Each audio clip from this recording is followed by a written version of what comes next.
جزائرية كانت ملكة الجزائر في السنوات الماضية، تبهر الأسبانيين وتشعل مواقع التواصل الاجتماعي الأسبانية. أهلا وسهلا بحضراتكم.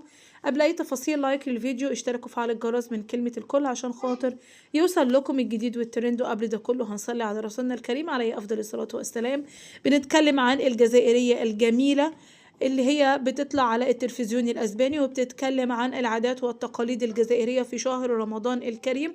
وحضراتكم عارفين العادات والتقاليد الجزائرية التي تبهر جميع الدول العربية بعاداتهم وتقاليدهم، والقفطان الجزائري واللباس التقليدي الجزائري اللي بتبهر دايما جميع الحضور. طبعا الأسبانيين كانوا مبسوطين بكده جدا جدا، وطبعا قالوا الجزائر تتصدر الرقم الواحد، رقم واحد في كل العادات والتقاليد. طبعا وده والبرنامج بتاعها بيحظى على أعلى نسبة مشاهدة في أسبانيا.